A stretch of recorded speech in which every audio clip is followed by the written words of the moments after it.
Passarei agora a palavra para os membros da mesa para que possam fazer uma breve saudação a todos vocês e uma fala sintetizando a importância dessa homenagem. E após as falas da mesa, o presidente do Conselho Federal também fará uma importante fala sobre a origem da data e a importância dessa comemoração, dessa sessão no dia de hoje. Mas passo inicialmente a palavra para o senhor Wagner Siqueira, para que ele possa também dar uma breve saudação. Muito obrigado, vereador Bruno Lessa. Eu gostaria de, ao saudá-lo também em especial, o deputado Silvio Lessa, com quem tive a alegria, o prazer e a honra durante muito tempo ter militância pessoal e partidária na luta política aqui no Brasil. Portanto, ao reencontrar aqui o deputado Silvio Lessa, é um motivo de retrospectiva do passado. Não de retrospectiva do passado, o passado é que não passa, é o que fica do que passou. E nesse sentido ele é presente. Portanto, gostaria de saudar a todos os companheiros, presentes homenageados, na figura do companheiro, do colega, de tantos sonhos, de tantas utopias, Silvio Lessa. Para quem pediria uma salva de palmas. Importante essa homenagem. Eu não poderia deixar de agradecer, como presidente do Conselho Federal, a instituição do Dia do Administrador pelo município de Niterói, através da Câmara Municipal, ao prefeito que sancionou a lei, né? E que hoje é uma lei que comemora o Dia do Administrador e que nós estamos configurando simbolicamente nesta sessão e concretamente nesta sessão aqui hoje, de homenagem a colegas que têm empreendido uma atuação sempre presente, sempre forte na construção de novos quadros para a nossa profissão. Nesse sentido, portanto, vereador Silvio Lessa, vereador Bruno Lessa, desculpe, né? Eu acho que o Silvio se projeta no Bruno. Eu fico imaginando a alegria do pai ver do filho a realização, através do filho, a continuidade do trabalho político e profissional, pessoal, que ele sempre realizou, estando ainda na militância da advocacia trabalhista. Desculpe o engano, mas foi um engano que reafirma esse compromisso. Portanto, muito agradecido em nome da nossa comunidade profissional, os 400 mil registrados nos conselhos, a instituição do Dia do Administrador, que estamos comemorando nessa sessão solene, exatamente através de lei, e, como disse também, a sanção que foi feita pelo prefeito desse projeto, acho que em 2015. Muito obrigado e parabéns, vereador Bruno Lessa, por esse... vereador Bruno Lessa, por essa sessão solene. Muito obrigado.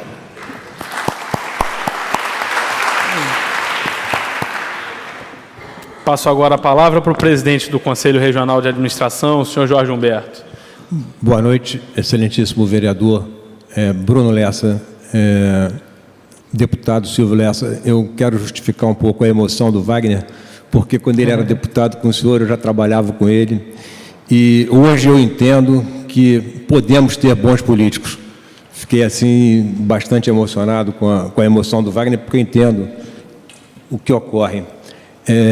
Eu queria também agradecer a presença dos administradores, tecnólogos, os representantes da nossa profissão, que completou agora, no dia 9, 52 anos, e também fiquei emocionado porque eu trabalhei muitos anos aqui em Niterói, na Serge, e encontrei Cláudio Mendes, Valdemir, que foram colegas meus da época de 80 e 90, que trabalhei aqui em Niterói. E fico feliz porque são administradores e em nenhum momento eu esqueci o nome deles e ele não esqueceu o meu. Eu acho que isso é muito importante. Então, eu queria dizer que eu estou muito feliz na cidade que eu adoro, que eu aprendi a gostar, convivendo com todos esses administradores que aqui estão, e trazer um recado que o Wagner tem levado pelo Brasil o tempo todo. Nós não somos mais a profissão do futuro, nós somos a profissão do presente. A crise e o desemprego não pode nos atemorizar. Contamos com vocês e muito obrigado pela homenagem.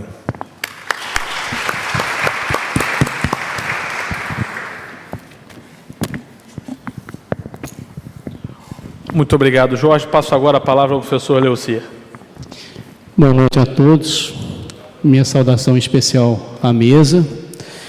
Me dirijo de maneira muito particular aos meus colegas coordenadores de curso de administração de Niterói, que representam as universidades que aqui estão presentes. O Charbel, nosso amigo de longa data, e a todos e a todas que estão aqui prestando essa homenagem. E o aluno, os acadêmicos dos cursos de administração que aqui também estão.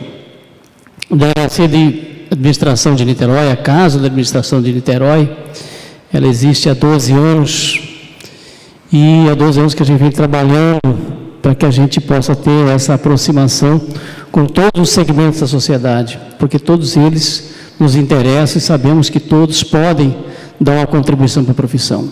Então, agradeço ao nobre vereador pela sensibilidade que teve, no sentido até de nos procurar para que essa homenagem fosse possível, junto com a Fernanda, e a gente se sente muito lisonjeado por isso.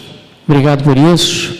Niterói é uma cidade bem administrada, e eu tenho certeza que desse meio, no futuro, bastante próximo, as contribuições serão grandes. Com certeza. Muito obrigado, Leucia. Passo agora a palavra à senhora Amara.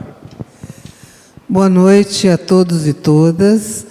Minha saudação especial à família Lessa, na figura do senhor vereador Bruno e do senhor seu pai, deputado, que nos honram com as homenagens a todos nós, através do Dia do Administrador nesta cidade, que representa muito, não só no estado do Rio, mas também representa muito como exemplo de gestão ao longo de vários anos para as administrações públicas municipais no Brasil. Niterói está com um estandarte de uma das cidades que mais se fez representar nas últimas décadas, com eventos e participações muito interessantes. Problemas todos nós temos, mas o importante é a gente avaliar e adjetivar as soluções que nós encontramos. Boa noite também a estes alunos que aqui estão, prestigiando os seus professores, a quem eu homenageio a partir da saudação especial com o meu colega conselheiro Dalpai, que parece que tem uma torcida organizada aqui, porque é só ele chegar, as pessoas ficam saudando. Então, quero saudar a esses futuros colegas e alunos que aqui estão. E saudar aos professores e coordenadores que aqui estão, nos prestigiando, não só pelas atividades que desenvolvem, mas pelo cultivo que conseguem fazer nos seus alunos e nos seus cursos, da necessidade de nós nos aprimorarmos na nossa profissão, para que consigamos fazer com que as funções do administrador sejam reconhecidas, sejam ampliadas, sejam reforçadas e participem desse processo de desenvolvimento que todo brasileiro quer que ocorra. Então, estamos todos de parabéns aqui pela homenagem que vai ser prestada a esses professores e coordenadores. Vamos nos sentir também homenageados. O Conselho tem feito um grande trabalho no sentido da valorização da nossa profissão e da valorização dos nossos profissionais. Nós estamos aqui cheios de orgulho e vocês compactuam com este movimento. Não posso deixar de mencionar aqui, muito rapidamente, a figura de uma das homenageadas, que é a professora Fernanda. A professora Fernanda é membro ativo do nosso conselho e também, para quem não sabia, é membro de uma... Desculpa, presidente, os dois. É membro de uma das mais ativas comissões do nosso conselho regional, que é a... Desculpa. A nossa Comissão da Mulher. O trabalho que essa comissão tem feito pela divulgação da mulher administradora em todas as suas facetas tem sido extremamente valioso. E vocês podem conhecê-lo a partir do site do Conselho, onde se destacam todas as atividades dessa comissão, dessa e de outras. Mas aqui eu presto o meu agradecimento, a minha homenagem especial à minha amiga, grande colaboradora e grande administradora, Fernanda. Parabéns, Fernanda. E obrigada, em nome de todos os administradores, pela homenagem que estão nos prestando aqui. Muito obrigado, Mara. Fazer aqui também um registro importante.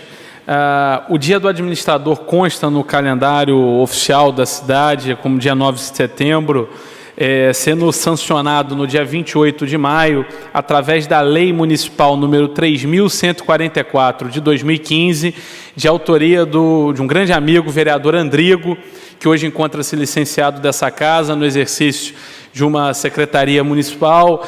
O Andrigo ia estar presente aqui conosco também, me ligou agora há pouco, não pôde vir, mas acho importante fazer esse registro elogioso ao trabalho, ao exercício do mandato do grande colega vereador Andrigo de Carvalho, e é dele a autoria da Lei 3.144 de 2015, que coloca no calendário oficial da cidade o Dia do Administrador. Passo agora a palavra ao Wagner, que vai fazer uma fala sobre a importância desse dia. Se quiser falar da tribuna, Wagner, fique à vontade. E, em seguida, nós vamos fazer algumas importantes homenagens no gesto de reconhecimento àqueles que se dedicam à nossa cidade e à administração.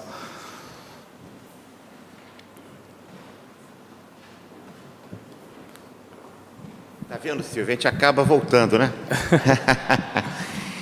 Colegas, senhor vereador, Bruno Lessa, em verdade o Jorge Humberto nos falou que a nossa profissão não era mais a profissão do futuro, mas seria a profissão agora do presente. Eu gostaria, nesse momento, de compartilhar rapidamente algumas rápidas reflexões da contribuição que a nossa profissão pode ter para a grande questão nacional, que é a questão cívica, moral, política, institucional que o país vive, e certamente a mãe de todas as reformas, de todas as mudanças que o Brasil precisa, certamente é a reforma política. E a profissão, o administrador, a nossa atividade profissional tem um papel extremamente relevante nesse exercício. Ninguém exerce a cidadania sem exercer um papel político.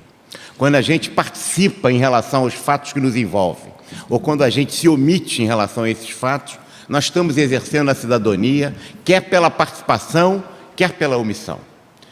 Há 52 anos, a nossa profissão precisa cada vez mais se inserir no processo da cidadania, da participação, de ter voz e vez na formulação dos destinos nacionais. É importante a profissão como instrumento de realização pessoal, né, no exercício de um posto de trabalho, nas organizações ou como atividade empresarial autônoma. Mas é preciso também que não esquecemos da responsabilidade que tem a profissão para a transformação da nossa realidade. Os avanços, né, legais que o Brasil conseguiu são relevantes, mas a gente não pode esquecer sempre o ensinamento de Capistrano de Abreu, que nos dizia que o Brasil precisa, em verdade, de muitas leis, mas uma é fundamental. Um primeiro artigo, que se cumpram todas as leis.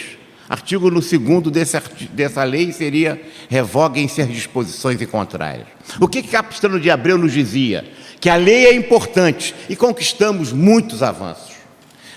Na questão da mulher, na questão dos negros, mas a gente não esquece que são na realidade, no cotidiano das organizações, em que as conquistas legais serão realizadas ou não, em que pese as leis serem avanços substantivos. A realidade concreta é que dá efetividade ou não à legislação, porque é a organização que discrimina o negro, que discrimina a mulher, o portador de deficiência, que discrimina as opções de gênero, de mais diferentes formas, enfim, que realiza ou concretiza o ideal da lei ou a rejeita. E aí a gente está falando de democracia. E a democracia, ela inclui duas variáveis fundamentais. Uma variável são as instituições. A outra variável são os costumes. Quando as instituições e os costumes se relacionam bem, temos democracias consolidadas. Certamente alguém há de pensar nos países nórdicos. Boas instituições, bons costumes, sociedades equitativas, fraternas, com desenvolvimento econômico e social e justiça social bem mais elevado. Mas há países que têm boas instituições e péssimos costumes, ou não têm tão bons costumes. Por exemplo, né? A gente pode considerar, apenas para efeitos de raciocínio, um país como a Itália. Tem Brigada Vermelha, mataram, né, primeiro-ministro Aldo Moro, tem máfia, maus costumes, e tem até Berlusconi. Tem Operação Mãos Limpas. Bons costumes, não, maus costumes, péssimos costumes, boas instituições. As boas instituições, produzidas pela inteligência humana, construíram e seguram ou contêm os maus costumes. Itália é um país do primeiro mundo. Portugal, nosso avôzinho, que pena que o Brasil não seja hoje um imenso Portugal. Porque eles têm também maus costumes, mas porque construíram boas instituições, os maus costumes são contidos.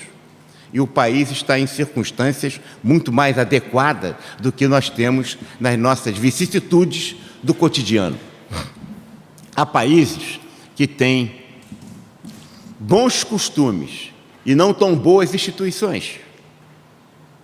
Porque têm bons costumes, seguram as más instituições que possuem. Me permitam fazer uma avaliação desse como exemplo. Considero que os Estados Unidos é um país que tem mais instituições, mas porque tiveram durante muito tempo, começa a duvidar agora com Trump, é verdade. Mas, em verdade, os bons costumes americanos seguraram as más instituições que têm.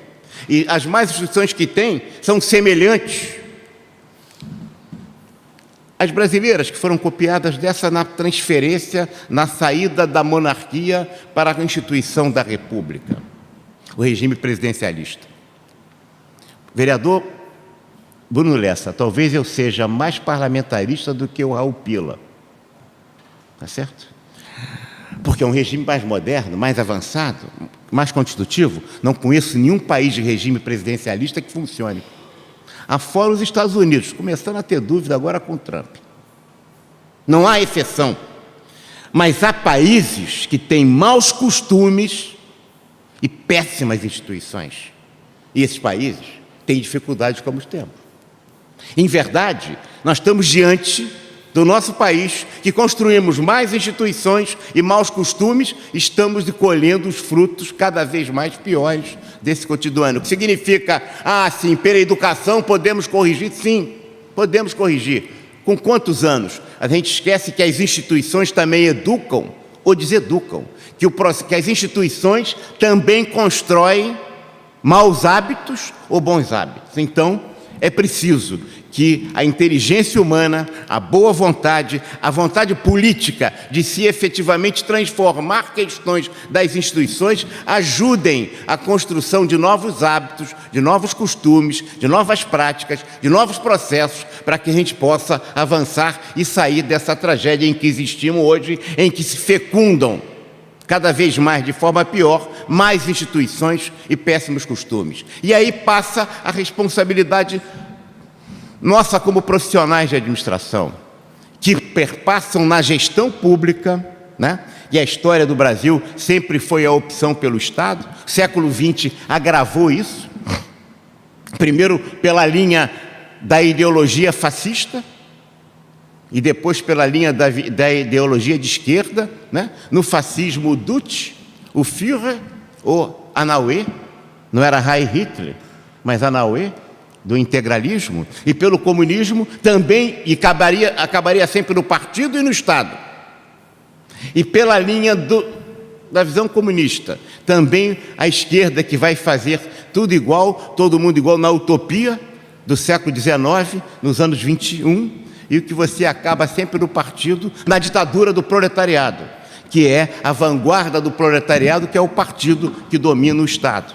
E aí, quando a gente vê essa extrema esquerda e essa extrema direita são tão distantes que eles vão se aproximando, E aí fica igual uma ferradura, as práticas da direita e as práticas da esquerda, o discurso da direita e o discurso da esquerda são rigorosamente iguais.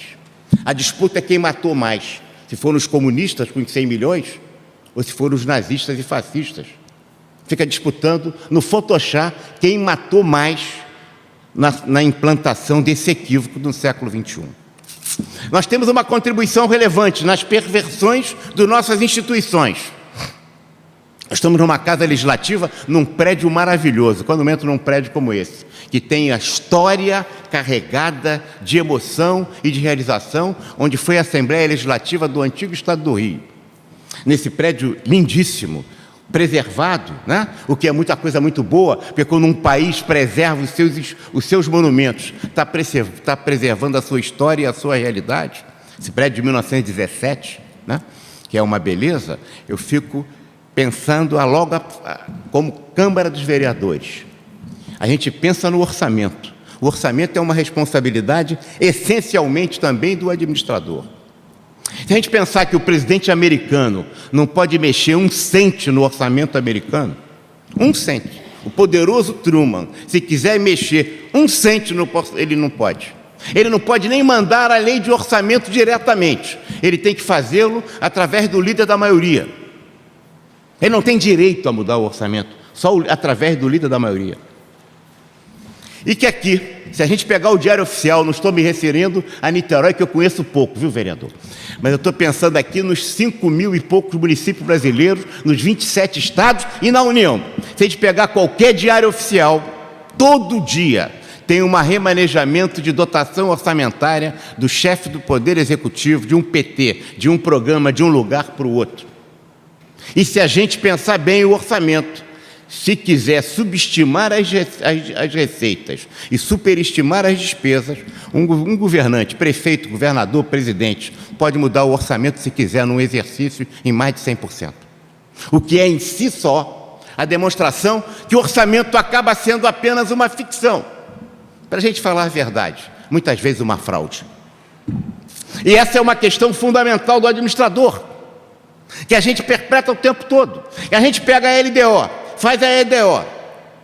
A LDO, a lei seguinte, a lei de orçamento. A lei de orçamento vem de novo, revoga tudo que está na LDO. Ainda tem o plano plurianual de investimento, que também revoga tudo em 4, 5 anos. E isso tudo vira, né, uma questão que acaba na lei de responsabilidade fiscal e que a gente descobre que no fim do ano se recua de tudo aquilo, se desfaz os empenhos, e se em janeiro se faz uma sindicância para recuperar aqueles... por que se desgastou o empenho, se explica tudo, e as prefeituras, os governos estaduais acabam trabalhando o tempo todo com 2 orçamentos. Orçamento, se não for sério, não tem administração pública que tem jeito. E o profissional de administração tem que se engajar como exercício de cidadania, em prestigiar o poder legislativo para que o orçamento seja absolutamente definido e diferenciado do que é hoje. Porque o orçamento brasileiro é autorizativo. Se autoriza o prefeito, o governador, o presidente faz se quiser. Dá um pouco de água ali, Jorge. Simplesmente assim. Parece complicado, mas é pior do que isso. Eu sei que a gente nem sempre agrada dizendo essas coisas, ainda mais para quem trabalha com orçamento. Mas é preciso que a gente compreenda. Eu não estou falando do prefeito A, nem do governador B, nem do presidente C. Estou falando de todos. Né? Pode ler o Diário Oficial de hoje, que tem uma mudança, um decreto do prefeito, do governador e do presidente transferindo um PT de um programa para o outro. Sabe quantas vezes o Barack Obama, o Trump faz isso? 0 vezes. São instituições falidas, completamente destroçadas, que a gente não discute e fica todo mundo falando de lei de diretriz orçamentária, LDO, como se fosse importante, de LOA, e nada disso tem seriedade. E aí se volta no equívoco, que é de se fazer, essa é uma responsabilidade do administrador, entrar nesta questão, ajudar a mudança do Brasil, porque o orçamento tem que ser instrumento de planejamento. Não estou nem falando nas pedaladas, estou falando do cotidiano, do dia a dia. a gente fica pensando de novo no presidente dos Estados Unidos, o poderoso louquinho, né, atual. Quantas leis ele pode fazer, Alexandre? Iniciativa de projeto de lei de um governante, prefeito, governador, presidente da República, 0. O presidente da República não legisla, porque quem legisla é o legislativo. No Brasil, se nós pensarmos nos últimos 30 anos, 85% das leis votadas no Congresso Nacional, não conheço o caso aqui da Câmara, hein? Foram feitas por iniciativa do chefe do Poder Executivo. Portanto, quem legisla no Brasil não é o parlamento, quem legisla no Brasil é o chefe do Poder Executivo. 10% das leis foram de iniciativa do chefe do Poder Judiciário. E 5% das leis são de iniciativa do chefe dos deputados. Portanto, quem legisla no Brasil, em princípio, são o Executivo, depois o Judiciário e o último é o Legislativo. Quer maior perversão institucional do que isso? Isso não pode funcionar, não adianta. Se nós não mudarmos essas questões, a lógica da administração pública não vai gerar espaços de mudança e de transformação de nossa sociedade. Não há como. Aqui, o presidente da República, o prefeito e o governador é Sua Majestade Imperial, o presidente da República, o prefeito da cidade, o governador do estado. Essa que é a realidade real. E nós estamos comparando com o regime presidencialista, que são os Estados Unidos. A gente pode continuar nessa história, certo? Certamente, os sistemas de auditoria no Brasil muito mais são próprios em que, como é que eu costumo dizer, Jorge? Em que, estou conversando aqui com os universitários, o risco, o custo do controle é maior do que o risco. Como é que pode a Petrobras, há pouco tempo, as empresas contratadas de auditoria e do TCU também aprovavam tudo, e depois disseram que estava tudo errado? Quanto custa isso? O custo do controle no Brasil é maior do que o risco. Não quero dizer, por quê? Porque qual é a discussão lógica que os sistemas de controle fazem? Se a bola pode ir para o meio de campo, para o outro para cá. Só atividade meio.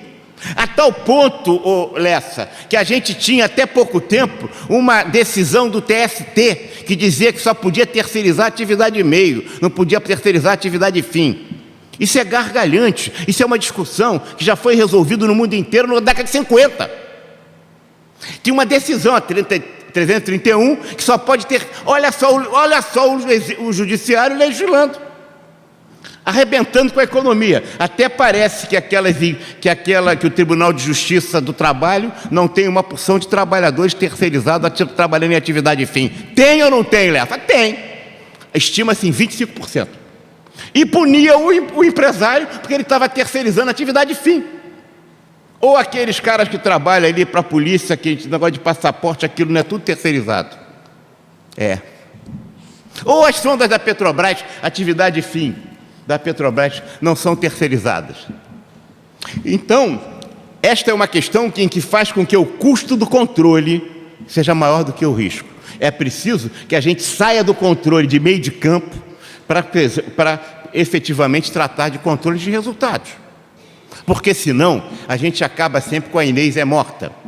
E finalmente, para não ficar de longo demais aqui dos nossos desafios que se colocam para a nossa profissão, eu fico sempre me lembrando, né? Agora está se discutindo de novo, é preciso funcionário CLT ou funcionário estatutário? E fica uma discussão absolutamente amuquinada. Um país que não aprende com a sua história está condenado a repeti-lo no futuro.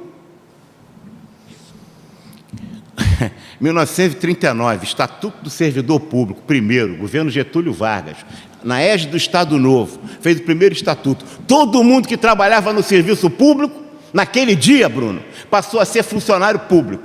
E agora só vai se entrar por regime de concurso, pelo regime do mérito. E tem gente aí que acha que o regime do mérito começou ontem. Tá certo? Só pode entrar por concurso em 39. E ficou assim todo mundo. Quando chega em 46, vem o governo Dutra, que faz o primeiro plano econômico, o plano SALT, da saúde, alimentação, transporte e energia. E como é que a gente vai fazer? Tem que fazer concurso para técnico de saúde, de alimentação, depois eles vão embora. Ah, já tem um jeito. A gente vai contratar extranumerário, quer dizer, fora do orçamento. Quando acabar o trabalho do Plano Salto, vai todo mundo embora. Aí começaram a contratar, na época era datilógrafo, garçom, os técnicos também, e o Plano Salto encheu a administração. Ah, sim, aonde a vaca vai, o boi vai atrás. Aonde a União vai, os estados e municípios também. Todo mundo contratando extranumerário, fora do orçamento. Já ouviram falar isso? Que engraçado. E daqui a pouco tinha mais extranumerário do que estatutário, funcionário. Aí vem o Getúlio Vargas, em 52, que faz o segundo. Aliás, o dia do funcionário público, dos estudantes, é dia 28 de outubro, porque é exatamente a data do primeiro Estatuto do Servidor Federal, em 39 e depois em 52, onde ele faz de novo, dizendo o seguinte: todo mundo que estava extranumerário virou o quê? Funcionário público estatutário. Agora só se entra diante de quê? Por concurso. Porque o sistema do mérito vai prevalecer sempre sobre tudo. E continuamos repetindo o mesmo erro. Acha que acabou a história? Não. Aí vem o Juscelino para fazer 50 anos em 5. Grupo executivo disso, daquilo, papapá. Tinha que fazer o grupo executivo da indústria naval, da transferência de Brasília, da transferência automobilística. E aí que não tinha os técnicos. Ah, já sei. Vamos contratar por regime bem simples. Mas não pode extranumerário porque já pegou mal isso. Ah, já sei. Vamos chamar de recibado. Então eram os recibados, e o recibado entrava de todo jeito no serviço público. Ah, aonde a vaca vai, o boi vai atrás. Os estados e municípios fazendo a mesma coisa. E daqui a pouco tinha mais recibado do que estatutário. E o Juscelino inchou a máquina. Não, ele estava fazendo os projetos, mas não saíram. Aí vem o governo do Jango, 62, faz o primeiro plano de cargos e salários do serviço público, a Lei 3.780. Ele diz assim: todo mundo que era recibado virou o quê? Adivinha? Ah, estatutário. Ah, todo mundo que é servido. Olha aqui, ó, isso é história. Todo mundo que... Ah, sim, no estado da Guanabara, eu sou da Guanabara, né? Não é aqui no estado do Rio, no estado da Guanabara era a Lei 14. Todo mundo que era recibado na Guanabara virou pela Lei 14, que foi o plano de cargos e salários do estado da Guanabara novo, virou funcionário estatutário também. E todo mundo virou. Agora só se entra por concurso público, por título e pelo sistema do mérito, que vai prevalecer uma sociedade cínica e hipócrita, que repete os mesmos equívocos. E vocês acham que acabou? Não, não acabou. E aí vem a Revolução. E a Revolução começa a incorporar. Agora tem que ser pelo regime seletista, porque a gente não quer saber mais do funcionário, manda embora. O governo Médici fez até o PDV da ditadura. Sabe como é que era? Era o seguinte, era melhor. O camarada se aposentava com o tempo de serviço que tinha, embora para cá, não trabalhava mais, se aposentava. Teve esse PDV em massa, por lei do Médici, 69. E todo mundo CLT, e daqui a pouco tinha mais CLT do que estatutário. E aí veio uma das coisas que aí já estava no parlamento, já estava brigando contra isso, o Bruno, que eu xingava isso, a hipocrisia do regime jurídico único, que era um ato moral. Ah, o moral todo. Como é que pode o ascensorista do legislativo ganhar mais do que o ascensorista do executivo? E comparações as mais estranhas, de tal maneira que quem era seletista virou o quê? Estatutário de novo. Todo mundo virou estatutário e todos os seletistas viraram estatutário, até o ponto que quando o Aécio foi governador e o Lula era presidente, tinha ainda seletista lá no governo de Minas, governo Lula, governador Aécio. Virou, tem que falar também do PSDB, não é só falar do PT, né? Eram os dois, então agora está falando mal dos dois. Sabe o que eles fizeram? Transformaram todos os seletistas lá em estatutário. Quem ficou com a conta? A União, com a Previdência. Isso não se fala não. Seu Lula e seu Aécio. Governador e presidente. Recente agora, hein? Recente. Isso continua. É uma compulsão. E acha que acabou? Não, agora ficou mais fácil. Agora o TCU, que condena todo mundo pela terceirização, faz quarteirização. Ele faz quarteirização toda hora. nos seus projetos. E aí, essas circunstâncias nos levam agora a gente contratar as OCIPs e as ONGs e as entidades, porque isso não entra na despesa de pessoal e isso acaba gerando deformações absolutamente cínicas. Até que veio uma lei que transforma que todo mundo que dirige, participa ou integra OCIP ou ONG há muitos anos no serviço público vai virar estatutário, porque tem direito adquirido, porque está trabalhando há muitos anos. Veja bem, estamos falando de 75, 80 anos da história de um país. Essas questões se repetem. Nós, como profissionais de administração, temos que entrar nessas questões, lutar com elas para que essas transformações se realizem. Não adianta a gente trabalhar com tecnologia se a mentalidade, estou encerrando, se a mentalidade da sociedade não mudar. A tecnologia avança à velocidade da luz. E a gente mascara essa velocidade da luz sem perceber que a mentalidade, que a cultura das organizações, do serviço público, funciona à velocidade do carro de boi. E há uma defasagem enorme entre a mentalidade, a cultura e a tecnologia do que a gente dispõe.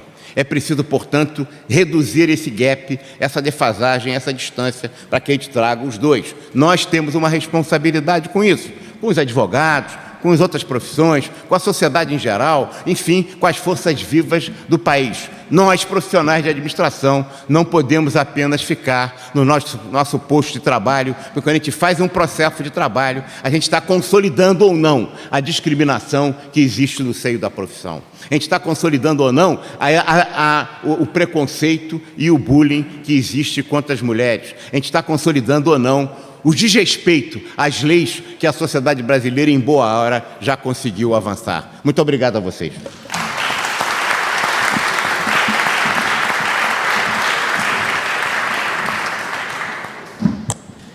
Queria agradecer muito aqui ao Wagner, que nos brindou com essa rica aula de história sobre a administração pública brasileira. Tenho certeza, para mim, engrandecedor, tenho certeza que também para todos os estudantes aqui presentes. Nós vamos agora fazer algumas importantes homenagens, reconhecendo profissionais da área da administração na cidade de Niterói, no estado do Rio de Janeiro, como um gesto de agradecimento desse Poder Legislativo por seus serviços prestados. Eu vou descer aqui para conduzir essas homenagens e chamo o vereador Andrigo de Carvalho, que chegou aqui conosco, autor da lei do Dia Administrador em Niterói, hoje secretário municipal, para ocupar a presidência.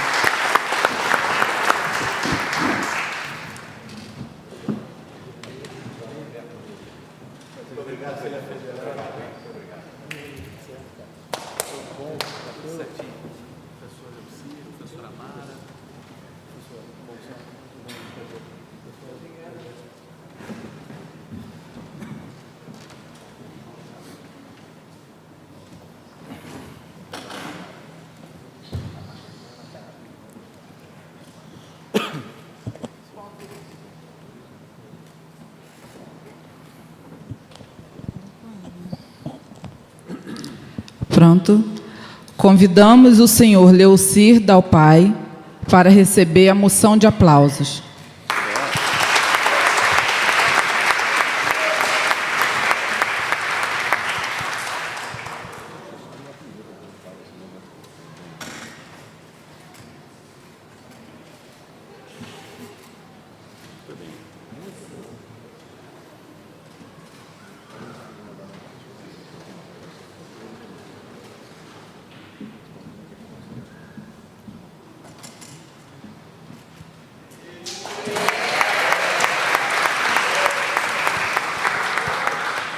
Convidamos o senhor Cláudio Mendes para receber a moção de aplausos.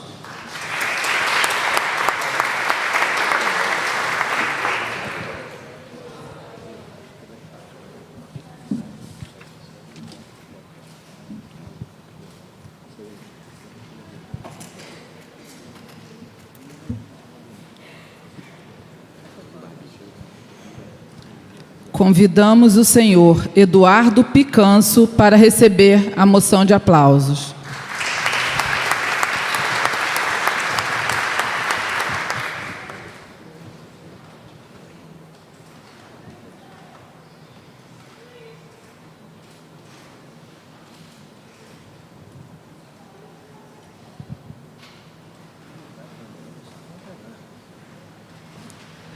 Convidamos a senhora Magda Zeraik Barreto para receber a moção de aplausos.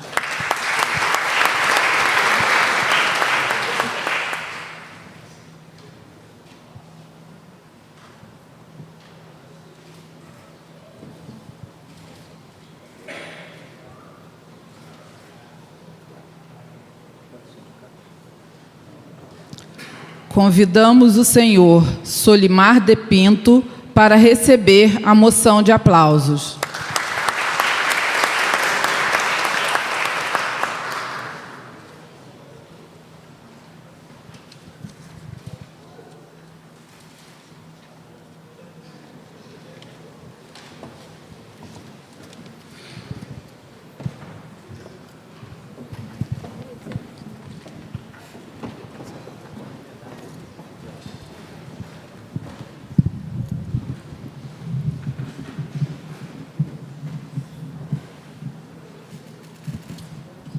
Bom, eu convido agora, representando todos os homenageados com moção, para fazer uso da palavra, o senhor Solimar, por favor.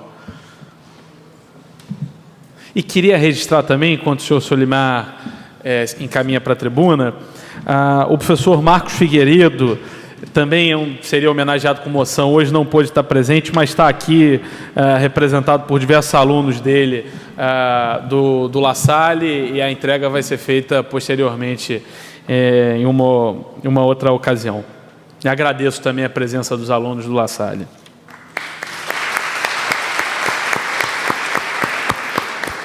Por favor, senhor Solimar. Boa noite. Boa noite à mesa.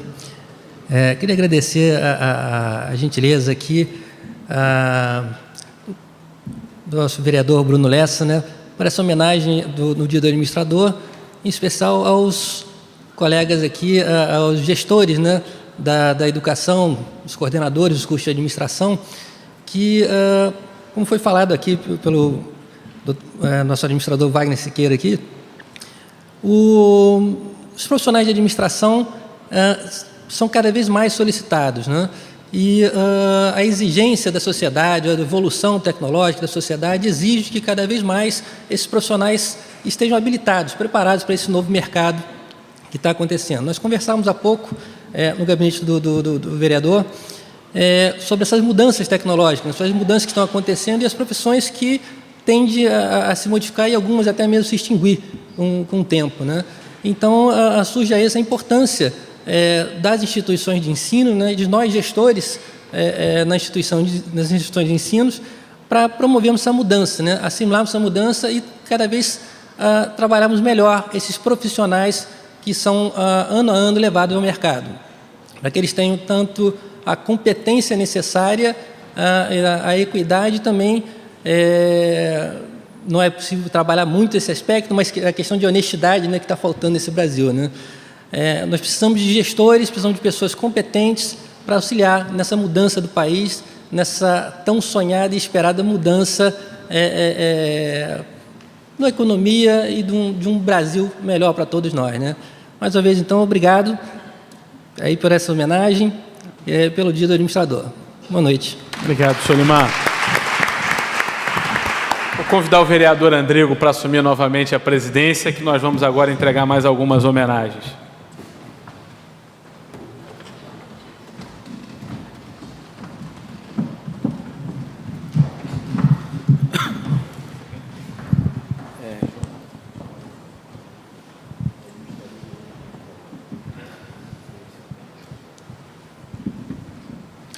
Convidamos para receber a medalha José Cândido de Carvalho, o senhor Wagner Siqueira.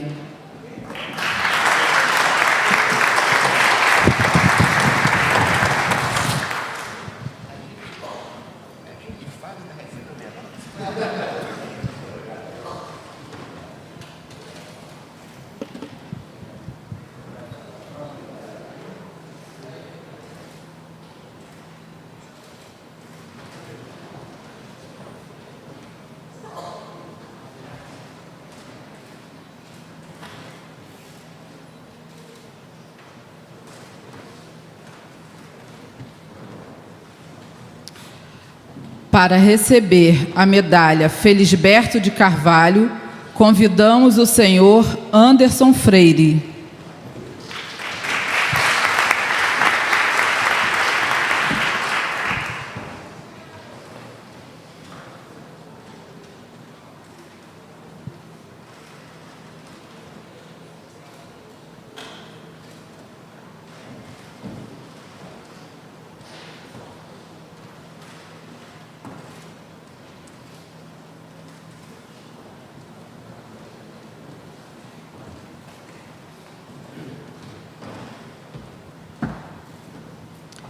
E para receber a medalha Leila Diniz, convidamos a senhora, a professora Fernanda Maria Espinelli Tauil Rodrigues.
E eu convido agora, para falar em nome de todos os homenageados com medalha, minha grande amiga Fernanda Tauil.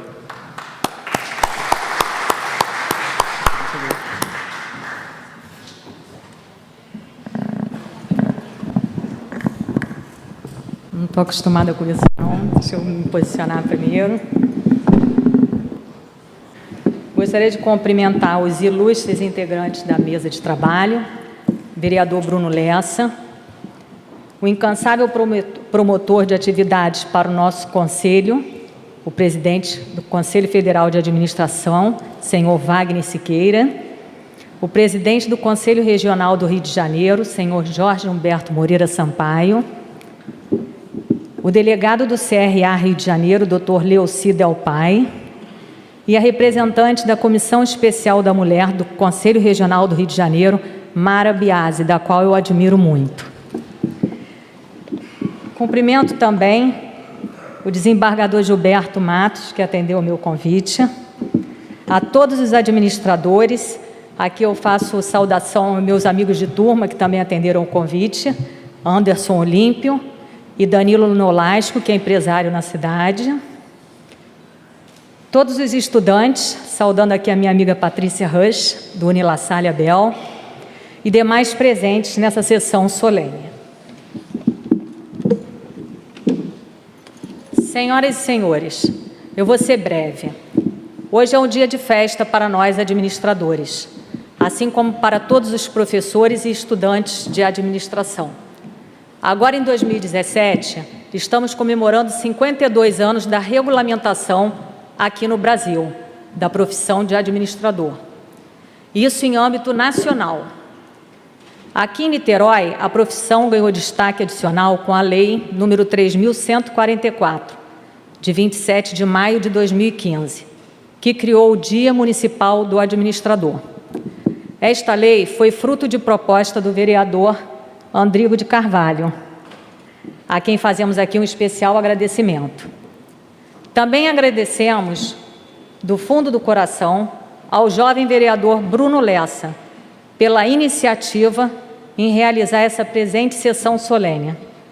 Com isso, Bruno, você demonstra mais uma vez sua sensibilidade e compreensão para com a importância do papel do administrador em nossa sociedade. Muito obrigado, Bruno. Feitos esses indispensáveis e merecidos agradecimentos, senhoras e senhores, eu gostaria de convidá-los para uma breve reflexão. A presente homenagem, que é essa sessão solene, acontece justo num dos períodos mais críticos, mais graves da história do nosso país, tanto na política quanto na economia. Este cenário tem como um pano de fundo, sem dúvida, uma crise moral, uma crise ética. Mas esse quadro também nos fala muito da importância da administração em seu conceito mais amplo. Porque a crise que o Brasil atravessa hoje é também a crise de um país onde são ignorados os preceitos básicos de administração. Daí vêm os erros administrativos, os desvios administrativos, os abusos administrativos.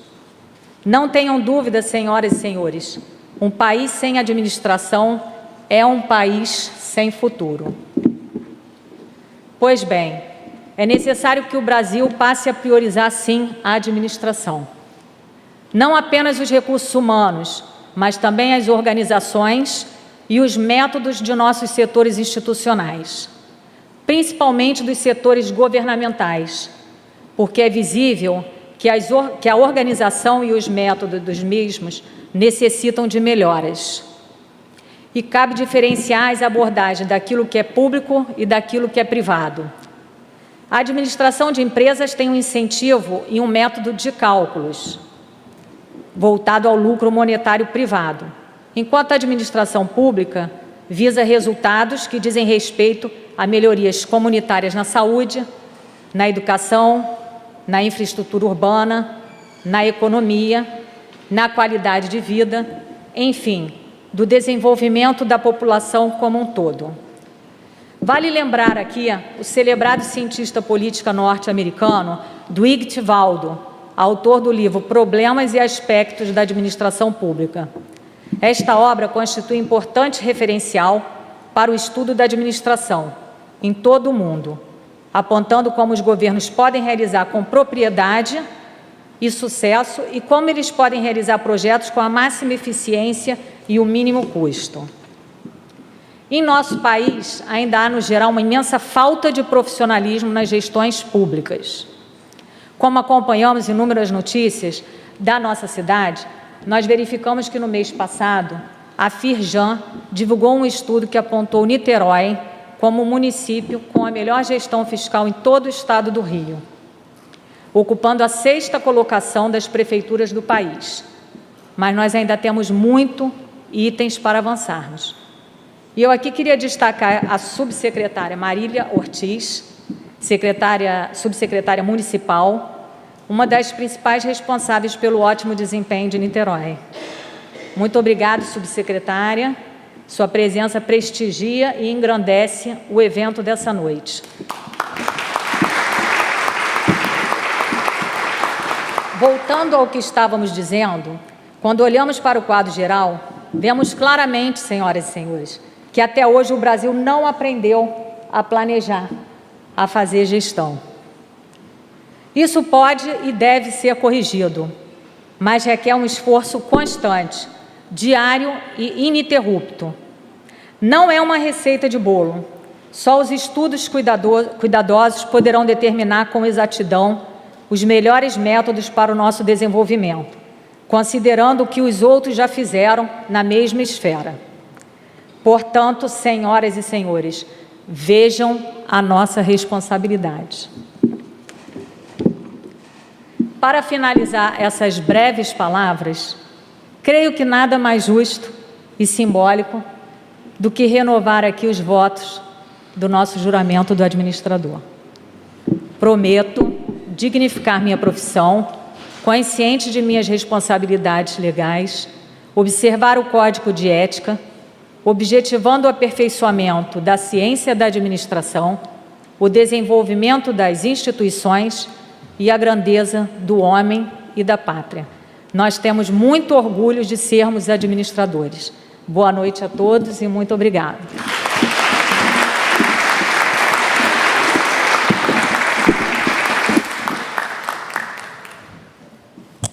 Muito bom, parabéns, Fernanda. Olha, pessoal, estamos chegando, enfim, no final da nossa cerimônia, da nossa sessão solene. E eu queria apenas aqui, em breves palavras, também também fazer algumas reflexões no sentido de complementar as belíssimas falas que tivemos aqui do Wagner, do Solimar, da Fernanda. Mais uma vez agradecendo a todos pela presença, aos professores, aos administradores, em especial aos alunos que, enfim, compareceram a essa importante sessão solene, e é para eles que faço essa minha reflexão final. O vereador Andrigo, meu amigo vereador Andrigo, autor da subsecretária Marília, Andrigo, autor da Lei Municipal do Dia do Administrador, mas é para os estudantes que eu busco fazer essa reflexão final. Nós, de fato, vivemos num momento de muita crise no nosso país. A crise ela é econômica e perceptível, a crise econômica ao nosso dia a dia, na faceta do crescimento dos preços, que aconteceu com muita ênfase nos últimos 2 anos e meio, 3 anos, do desemprego que é presente na nossa sociedade, em especial no estado do Rio de Janeiro. No primeiro trimestre desse ano, cada 100 vagas de trabalho perdidas no Brasil, 84 eram no estado do Rio de Janeiro. Isso é um indicador alarmante. No baixo crescimento econômico do nosso país, que se vê no dia a dia, meu amigo Charbel, com a quantidade de lojas, de negócios fechando na nossa cidade, em especial no nosso estado, mas também no nosso país. A crise econômica é muito perceptível ao nosso dia a dia. A crise política, basta antigamente se dizer que aqueles jornais um pouco mais tendenciosos para a questão policial se exprimia e saía sangue.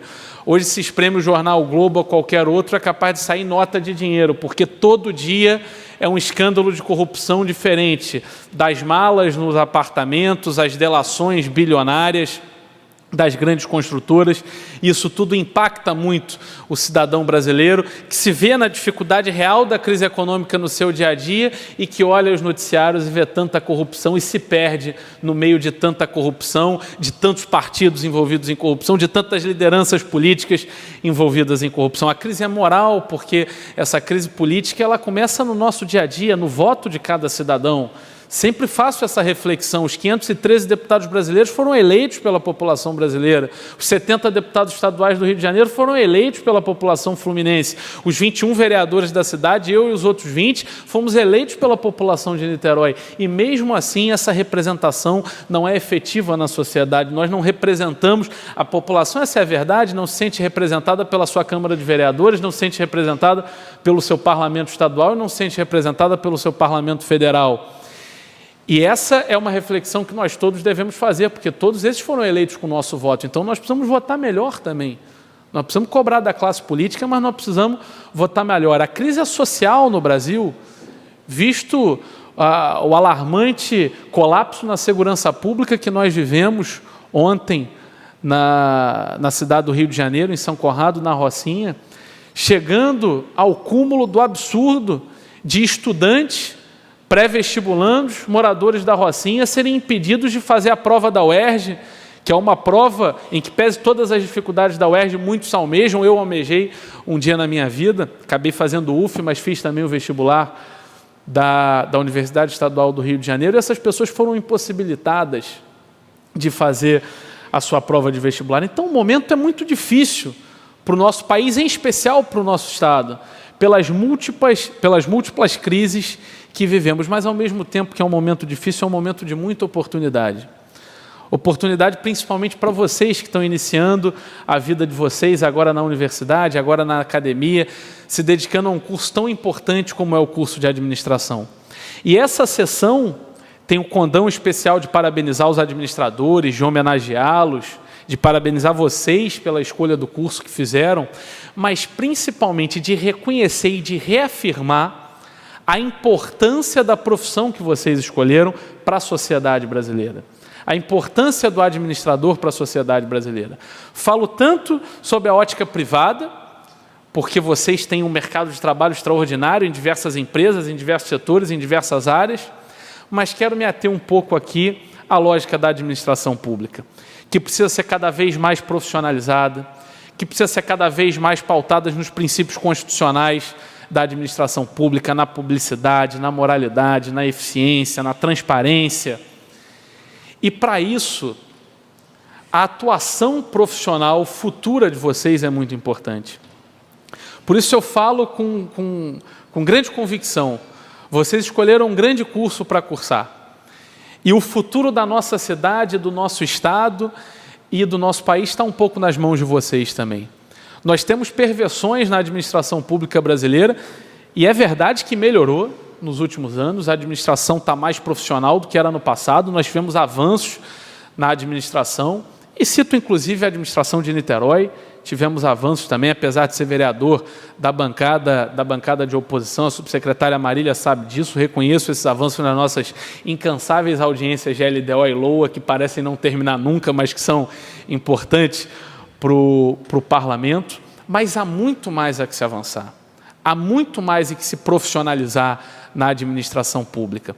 De fato, Wagner trouxe aqui uma historicidade fundamental e nós continuamos, Wagner, hoje, nem tanto com os seletistas ou com os funcionários das OS, mas também com cargos em comissão, que sabemos têm uma função importante da confiança, mas que proliferam em muitas administrações por aí, apenas com o objetivo de fazer jus aos acordos políticos em época de eleição.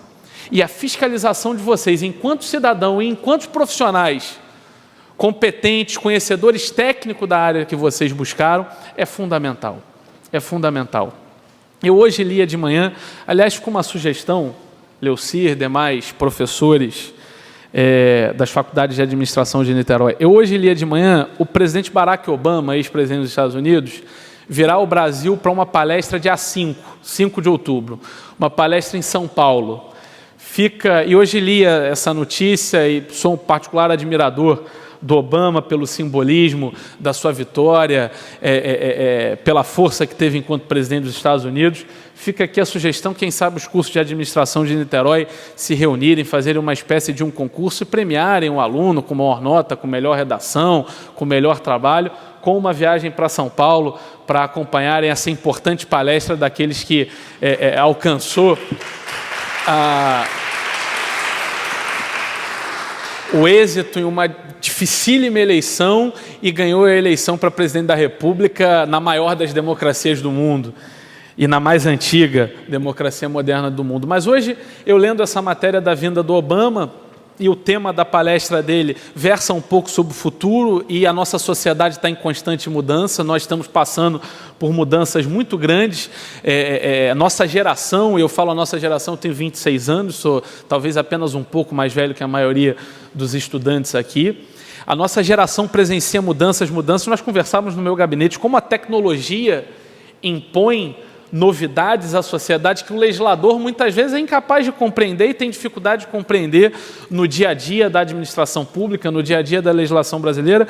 E o Obama falará sobre as mudanças e sobre a importância do indivíduo nessas mudanças, sobre a importância do cidadão nessas mudanças, sobre a importância individual que cada um tem para construir o mundo, a cidade, o país em que acredita.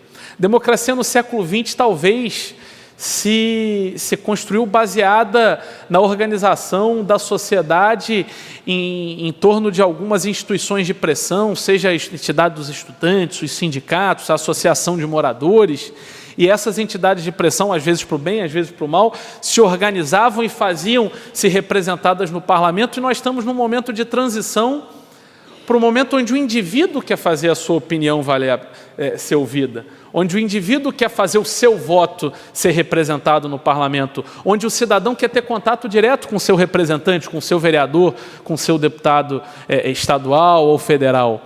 E isso demonstra que cada um indivíduo tem um poder muito grande nas suas mãos. E vocês, como estudantes de uma carreira extremamente importante para a sociedade, tanto na administração pública quanto na iniciativa privada, vocês têm uma oportunidade muito grande de iniciar nas suas vidas profissionais, pessoais, na sua faculdade, no seu trabalho que forem ter, ou que já tem, ou no estágio que tem, essa mudança que o mundo, que o Brasil precisa passar individualmente pelas ações de cada um de vocês. É essa mensagem que eu queria compartilhar com todos vocês. Declaro encerrada a nossa sessão solene. Muito obrigado a todos pela presença.